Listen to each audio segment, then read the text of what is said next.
All right, y'all, we back with another reaction right here on ABP Reactions, and right now we got the latest update on the David case, man. He has been arrested in the murder of Celeste Rivas. Let's get caught up. Let's go. We are following major breaking news tonight. Singer David has been arrested in connection to the murder of 14-year-old Celeste Rivas, according to the LAPD. This is a case that stretches back more than 2 years to when she was last seen alive. Her decomposed body found in the trunk of David's Tesla late last year. We're on the case presented by Law and Crime. I'm Chris Stewart. All right, let's get to this breaking news coming in right now from Los Angeles. A bombshell announcement by the LAPD. I want you to take a look right here. This is the post that was put out by the public information officer with the Los Angeles Police Department on social media announcing the singer, known as David, had been arrested by homicide detectives in LA, quote, for the murder of Celeste Rivas. David, his real name is David Burke. He is now being held without bond, and he hasn't been charged as of yet. The LAPD says that his case will be presented to the DA on Monday for filing consideration. We're going to go over the process here in just a moment. This is a case that has taken months to get to this point. I know so many of you have been following this, and now it seems like the next step, a major step, is still something that's going to take some time before we learn a lot of information about this case. And we'll be talking to former federal prosecutor Nema Romani about that here in just a moment. But as we focus now on this announcement, it may feel like a long time coming because David was announced as a suspect in November of 2025. Now, before we get into what will happen next, I do want to get you up to speed on this case because it is one that has been going on in some ways months, in other ways years. According to the LAPD, this all started in September of 2025, and that is when officers responded to an impounded lot in Hollywood after there were reports of a foul odor coming from a vehicle, a Tesla. Now, that vehicle, it had been towed days earlier after it was found on a street, abandoned, it seemed, in Los Angeles. Now, police say that vehicle, that Tesla, it was registered to David Burke. And many people in the music community know him by just one name, David, D4vd. Now, when detectives searched that car, they found a body. And that body was later identified as a 14-year-old girl, her name, Celeste Rivas Hernandez. Her body was in the front storage area of the Tesla. That's like the trunk of the vehicle. And it was in a state of decomposition, law enforcement said.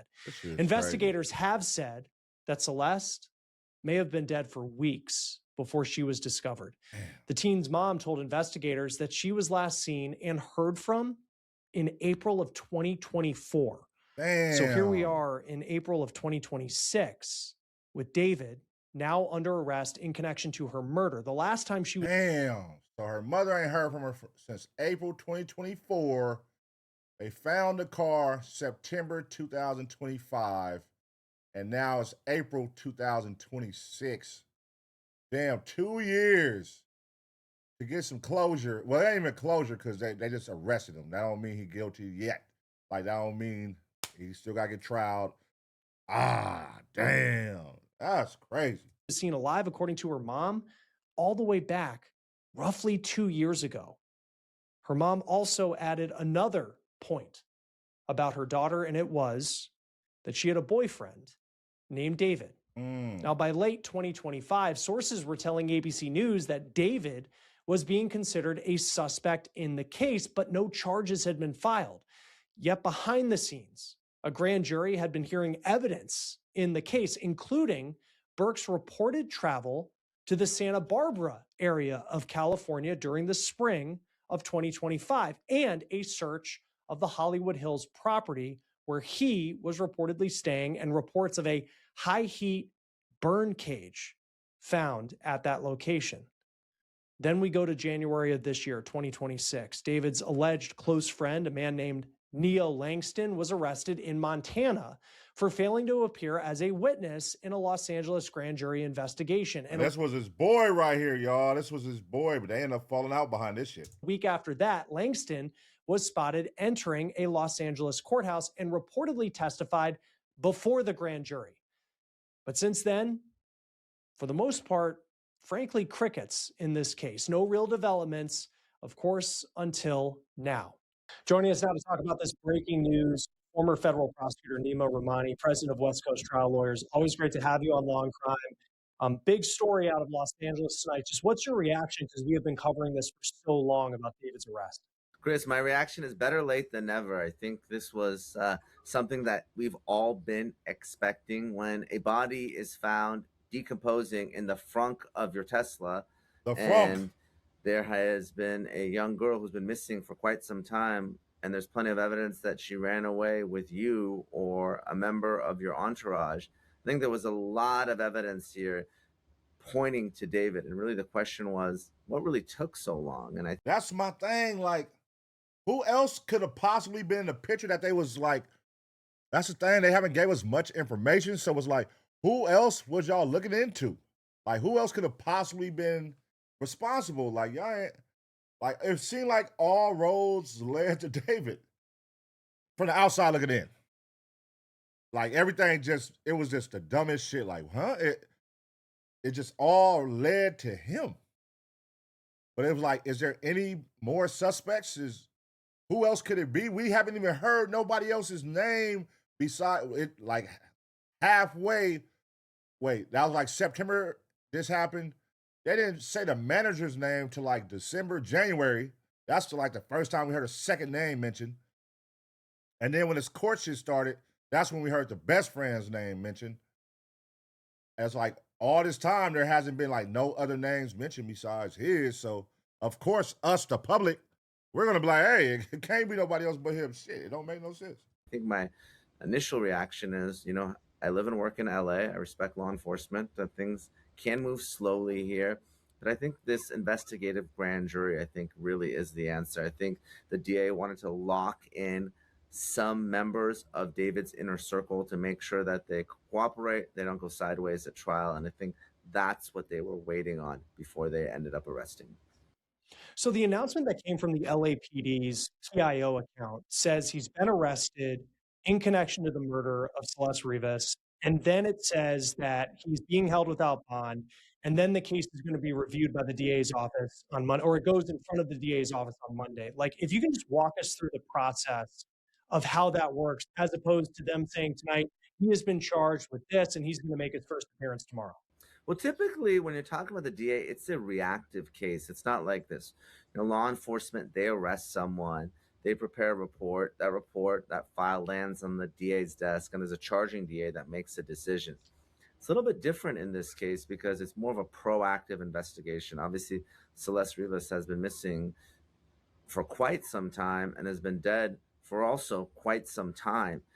So you have this case that has been worked on for more than 6 months now. I mean, I think, if I recall correctly, Celeste's body was found in September. Yeah. We all saw the video of the car being impounded and that search. Then, of course, law enforcement executed search warrants at David's home, again, months and months ago. So this is the type of case that isn't just a file that lands on some DA's desk. This is a case that is being directed by prosecutors at the district attorney's office. They convene this investigative grand jury, and we know that a grand jury has two functions. In most states and at the federal level, their function is to indict, but it also has an investigative function. They have subpoena power, so they can subpoena people, witnesses, they can subpoena information and documents, and that's what the grand jury was doing in this case. So it seems to me that the prosecution has this all buttoned up right now. This isn't the type of case they're reacting to. This is a case where they think we not only have enough probable cause to get that arrest warrant and get past a preliminary hearing, but we have enough to prove the case beyond a reasonable doubt to a jury at trial. Damn. They must have got some information when they was calling everybody in that courtroom. They got something. They finally got what they needed, it feels like, and I feel like they know. And the pressure, like TMZ was putting pressure on LAPD because TMZ had their personal own investigators. Like, if you've been following this case, like we've been following this case, TMZ was coming out with facts. Well, coming out with what their investigator found, and then LAPD would rebuttal it like, no, that's not what happened. Like they was basically going against each other. TMZ versus LAPD, and LAPD had come out and say something, and TMZ had debunked that. It's been crazy, man. So for them to now move forward with an arrest, they must have something. And I tell you this now, that nigga is probably crying. He don't look like he could survive in jail. And you're a high profile case, killing a 14-year-old girl. You're going to PC, buddy. You're not coming out. He PC'd up for sure. Do you think that this came as a surprise to David tonight, this arrest? I think, given how long it's taken, maybe folks had forgotten about it. But obviously, there's been a lot of attention on this case, and frankly, a lot of negative media attention. Again, I sit here in LA, and a lot of folks are asking, what is LAPD doing? How could a young girl be missing for so long? How could her teacher give an interview saying that she ran off with someone named David? How could her body be found in the trunk of a vehicle? I mean, even if it was an accident, that in and of itself is potentially a crime. So why haven't any arrests been made? And I think really now we're going to know the answer very soon. I think the information is going to come out. We're going to have a lot more of the evidence, whether it's witness testimony, cooperators, whether it's electronic evidence, cell phones, social media. There's a lot of people watching. Social media sleuths, detectives, they've followed that digital footprint, right? And they've seen, pictures, images on social media of the two seemingly together. And I think all those are sort of bricks in the wall that are going to eventually be the reason that David is convicted in this case. Now, let me ask y'all, man. Let's just make some early assumptions. Hypotheticals. What you think happened? What do you think happened based off, if you've been following this case, what do you think happened? Let me know in the comment section. And beyond that too, I mean, I think when you think about the LAPD, like celebrities, it's not a big deal for them in the way that it might be for other police departments across the country. When you look at the timeline, yeah, the case like certainly has these elements that we followed the developments along the way, but how much did the celebrity of David add to the timeline it took for him to be arrested in connection to this? And we'll see what they specifically accuse him of. Well, it's interesting. The celebrity factor, people think it helps. I don't necessarily think it helps being a celebrity in LA. In fact, it draws more attention to it. I mean, obviously, look, Facts. the case I kind of give the example of recently, she was just sentenced, Matthew Perry, right? He was involved in a drug-related death. He was a victim.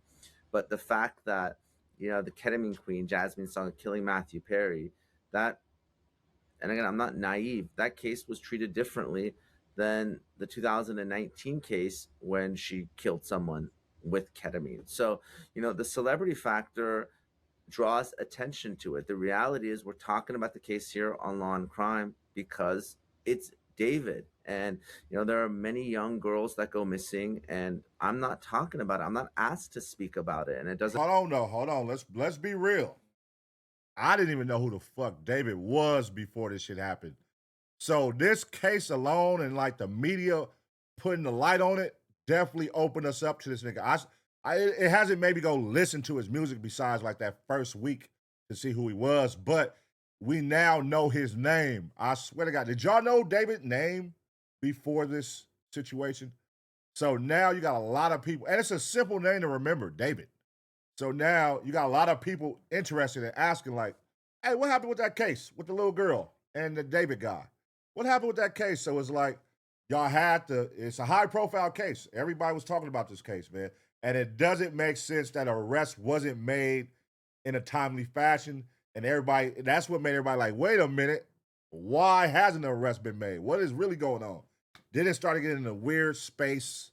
And now here we are. And the arrest has finally been made. It doesn't make it any different. It doesn't make it any less right. There's women that are trafficked, they're sexually abused, they're victims of violence, they're even murdered, hundreds, thousands every single day.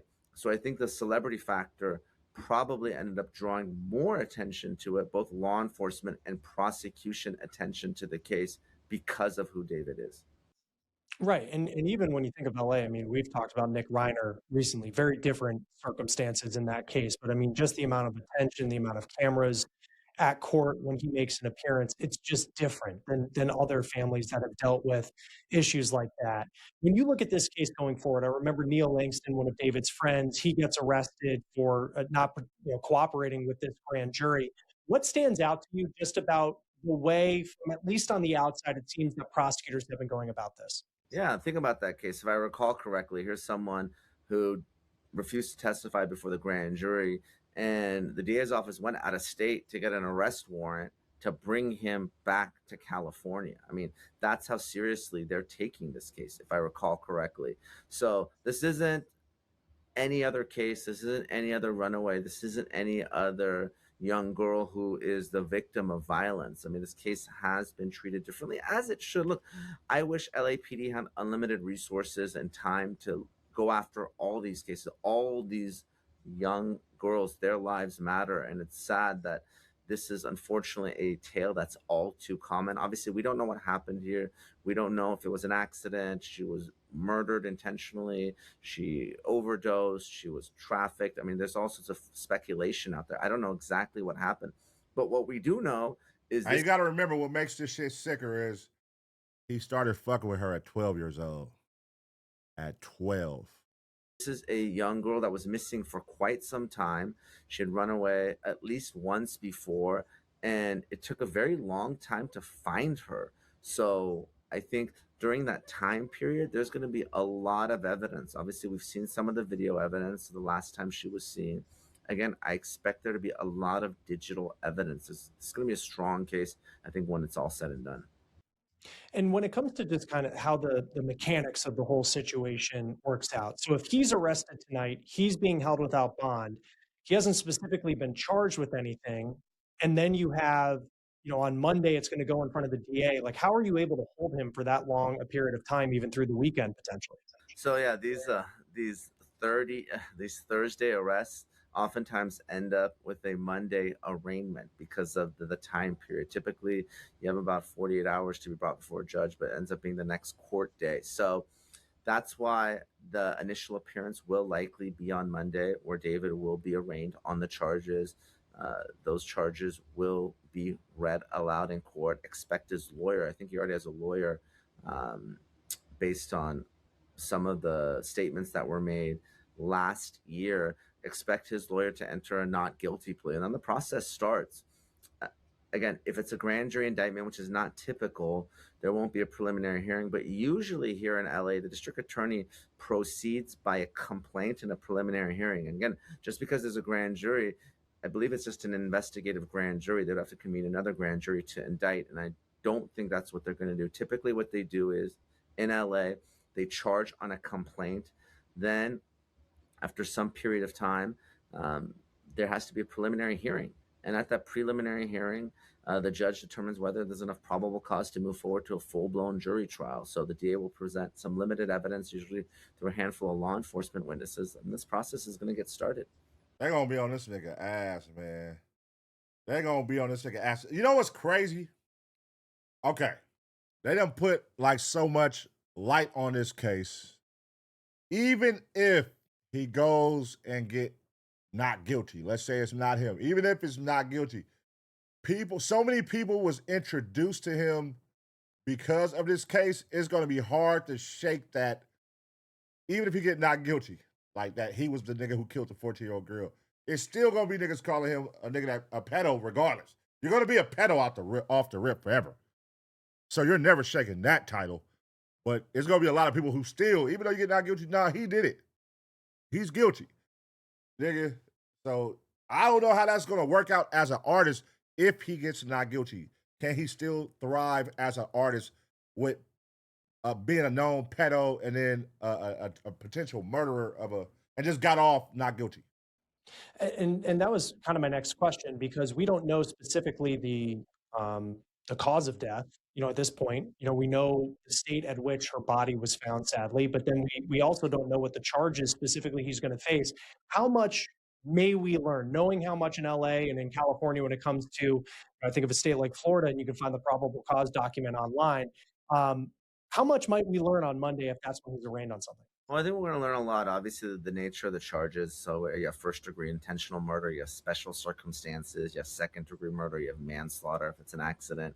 Obviously, there might be charges related to moving the body. Are there going to be potential sex charges? I mean, I think that would be obviously very important. I mean, again, we're just guessing right now. Sure. There's no death penalty here in California. There's been a moratorium. We haven't had an execution in 20 years. So don't expect to see the death penalty regardless of what the charges are. But again, first degree intentional premeditated murder, special circumstances, if there's any type of enhancements, that's all going to be very telling. And look, it's just a matter of days before this evidence comes out.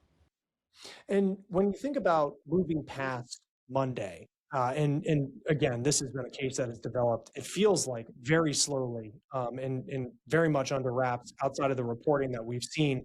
Like after Monday, depending on what the charges are, like what does the timeline potentially look like for a prosecution of David? Well, it's going to move quickly. And obviously, it's David's right to a speedy trial. And typically, what you see is the defense waives their right. They want to get the discovery, they want to get all the evidence. So, what is typical is the defendant will waive time. That means they'll review the discovery and they'll see how they can challenge this case. Now, if you're looking at murders, and again, I'm assuming this is a murder case because he's being held without bond. I mean, typically, you have three types of defenses. One, it wasn't me, right? So you got finger pointing, it was an accident, or I didn't intend to do it, right? So something happened that was something less than murder, or some sort of self-defense. Now, obviously, Celeste Rivas, by all accounts, is a pretty small young girl. I would be surprised if there's a self-defense argument, just like Nick Reiner, right? Self-defense? A 14-year-old? What? Like, come on, man. Now, here's been a theory, and it's not too far-fetched. There's been a theory within this case where they were saying, what if maybe they were doing drugs, or she was doing drugs and overdosed and died, and he panicked and didn't know what to do and tried to hide the body, get rid of the body to hide the fact that, one, he was messing with a young girl, two, she overdosed and died in front of him, and how is that going to look, a young girl under 18 doing drugs with him and overdose? Like, you know what I mean? That could be a theory. I don't know. We don't know. What was the motive if it was just straight up murder? What was the motive for the murder? Maybe they got it all together. Maybe they figured it out and they're going to present that. So I guess we'll find out as this unravels. Surprised if you see self-defense in that type of case, his parents are a lot older, they're in their bedrooms. But typically, if you're seeing like what is the defense going to argue, they either argue identity, they argue intent, wasn't premeditated, it was an accident, something along those lines. It was manslaughter, heat of passion, legal insanity. You start attacking intent, or you start putting up some legal defense like self-defense. But again, I would be very surprised if it was self-defense in this case. And I know we were talking about Neil Langston just a short time ago, but you think about witnesses in this case and who may have already talked to law enforcement, what type of information that law enforcement may have. We don't know what those conversations were like, but what are those conversations typically like in a general sense as a prosecutor when you have someone who might be a friend of David, might be a friend of someone who's now going to face some pretty serious charges, about getting that person in line with what you want as a prosecutor? Nah. Y'all know who's going to solve it. We watch a lot of reactions, y'all. And who is the number one, aside from Ring cameras and cameras, when it comes to solving crimes on these reaction videos? It's going to be an old lady that was in the window. It's going to be an old lady that cracked this shit. Watch. If they don't got nothing on camera, it's going to be a next door neighbor, an old lady that know. Man, them old people can see through walls, bro. They know everything that be going on the block, who's doing what cars pulled up, what time they was yelling, what did they hear. But old people cold. Well, Chris, I sort of cut my teeth on drug trafficking cases, and when you're dealing with any criminal organization, and I'm not saying David's entourage is a criminal organization, but what you want to do is you want to lean on the less culpable people in the organization. Maybe someone was, for instance, giving Celeste Rivas drugs, maybe someone wasn't involved in the murder, but they had access to the Tesla. It seems like a lot of people did. What you want to do is lean on them and make sure they flip against the most culpable person in the organization. It's really prosecution 101. And what makes some of these charges strong, let's say you have a conspiracy charge, conspiracy to commit murder, you can really have nothing to do with actual murder. But if you're engaged in overt acts and furtherance of the conspiracy, and let's say it's some larger conspiracy, let's say it's a trafficking conspiracy, well, the next thing you know, you could be substantively on the hook for Celeste Rivas's death, even if you didn't actually kill her. So there's a lot of potential time that other individuals may be facing as co-conspirators, accessories, if they're aiding and abetting. And what you want to do is lean on them, make sure to get the information you want, make sure it's truthful, make sure they're going to cooperate. That's what that grand jury is for, testifying before the grand jury. Lock them in so that way when you move forward against the principal, the person that you think is the most liable, the most culpable, seems like it's David here, that you have those witnesses Right. locked in, because otherwise, guess what? They're going to be the next people to be charged and arrested. And then just lastly, I mean, I'm sure for whether you're a detective on this case, you're a prosecutor who's been, kind of watching the evidence come in and you're thinking about what the charges could be. Emotionally, what is the moment like tonight, knowing that David is now in custody and you've hit a new level in this investigation in this case? Yeah, certainly for law enforcement and the prosecution, I think there is going to be this burden lifted because, again, there have been folks like me. I've been very critical of law enforcement. I said, what's going on? This doesn't make any sense to me.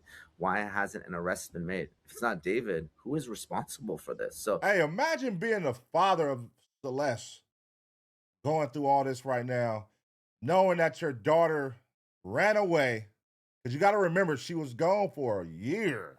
She left April the year before, and everybody was discovered September the following year. She was gone for a year and a half, damn near damn near.